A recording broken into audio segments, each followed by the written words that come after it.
Last week I was talking about how Facebook made billions of dollars and got a $1 billion tax break. Basically, paid no taxes, got a $400 million tax refund, in fact, courtesy of you and me.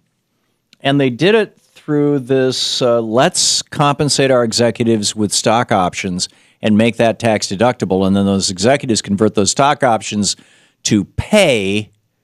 Well, it's not paid. They convert them to cash. They call it capital gains, and they pay a maximum 20% income tax with no Social Security taxes, et cetera.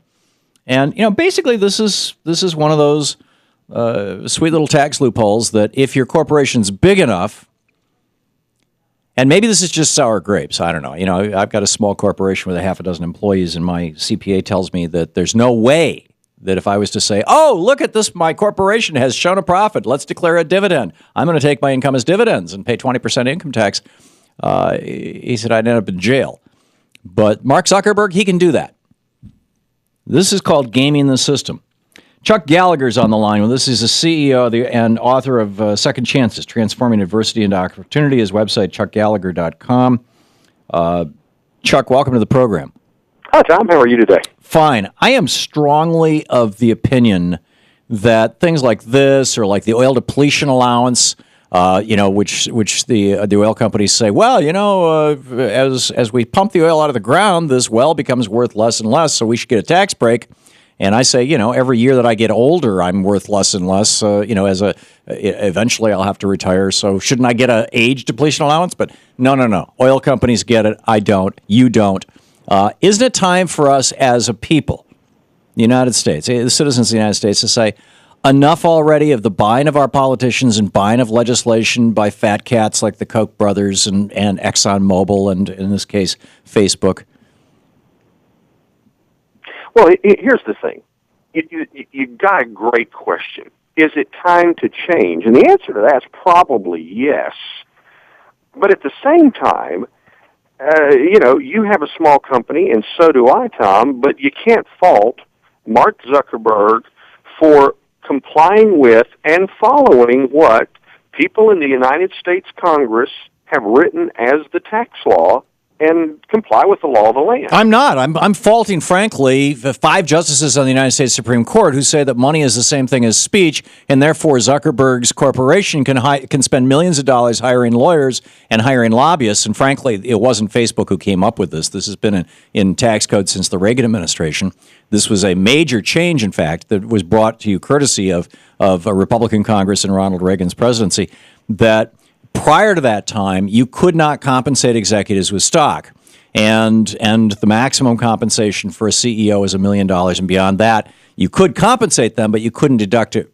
The company, it was not deductible to the corporation, which, by the way, is still in place. I believe it's $2 million now, and Reagan changed the law during the Reagan administration. They changed the law to allow for this executive compensation via stock on this theory that executives should be operating on behalf of the stockholders, and which is turning capitalism on its head. I mean, historically, the executives operated on behalf of the corporation itself. What is good for the corporation, not what is good for the stockholders. And what is good for the corporation, by the way, typically was also what was best for the employees and for the customers. Now we've got customers being screwed routinely. We got employees being screwed routinely. The corporation itself is being screwed routinely. They're being bought, sold, destroyed, macerated, chewed up, spit out, sold overseas, whatever. And the only people who are making out like bandits are the stockholders, and in particular the stockholders at the top of the corporation. And it's just, I think this is a terrible, one of the many terrible Reaganomics experiments that has gone seriously wrong. Switzerland is holding a referendum to criminalize this, actual jail time for this kind of thing. And it looks like it's going to pass in Switzerland March 3rd or March 6th. They're going to hold a nationwide vote on CEO compensation. And, of course, the loudest voices there are the CEOs of the three most well-compensated CEOs in all of Switzerland turn out to be Americans. And it's like, Bloomberg reporting on this. Let me get the details here. These 3 Americans, the CEOs of Novartis, Roche, and Nestle. Dugan, Hogan, and Jimenez are the names of the guys. And they're saying, "Oh, wait a minute, you can't do this." And the Swiss are saying, "We sure can. Just watch us." Yeah, the one thing the Swiss are doing is at least recognizing the harsh reality that something has to change. And the question then comes back in our country is, at what point in time do the politicians decide that we need to operate in a practical economic way as opposed to looking at the shareholder as the end-all to end-all for the companies? Well, I even go beyond that. I say I don't think that our politicians are operating in our interests. Frankly, they're not operating in the interests of corporations. They're operating in the interests of the people who are funding their campaigns. And this is the fatal flaw that has been brought to us not just by Citizens United, but by Buckley versus Vallejo before that, and First National Bank versus Bellotti before actually Buckley was earlier than First National, and all the way back to arguably Santa Clara County versus Southern Pacific Railroad, 1886, and in fact, arguably back to Dartmouth v. United States in 1815. This idea that corporations should have standing in court as persons and have some rights under the Bill of Rights. This is nuts. Well, it may be nuts, but it also is practically the law of the land. And the reality comes, you can either dramatically undo a lot of what's taken place, option one, which would take a whole lot. You can do that with a simple amendment to the Constitution that simply says, A, corporations are not people, B, money is not speech, it's property. Well, you could go that far, but, the practicality is you're not going to get that. You'd have a whole lot better chance at looking and saying, you know what, if you look at the root cause of a lot of what's taking place, it is what you said earlier, that money is buying elections for people who want to be career politicians instead of politicians looking for what is in the best interest of the citizens that they represent. Well, by and large, they have no choice. I mean, those few politicians who actually represent the best interests of their citizens are the lucky few, people like Senator Bernie Sanders from Vermont, who live in states or districts that are small enough that they can engage in retail politics.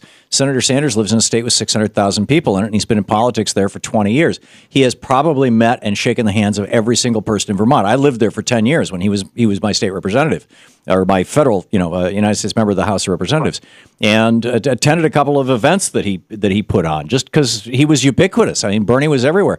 He just won re-election to the Senate without spending $1 on television advertising, while his opponent spent $5 million. That's the power of having that luxury of being in a small district or a small state and being a good retail politician. But most politicians in the United States don't have that luxury, and they're facing multi-million-dollar campaigns that are funded by big corporations or billionaires. And this is just wrong. What, Tom, would happen if they weren't career politicians? I want career politicians. Thomas Jefferson was a career politician. He did a damn good job. James Madison was a career politician. George Washington was a career politician. I want people who have institutional memory. I want people who have been around the block. If you get rid of the career politicians, if you term limit these people out, you know what's going to be the long-term institutional memory of this city here in Washington, D.C.? It's going to be the lobbyists. Well, that very well may be true in terms of long-term memory, but the lobbyists don't get a vote.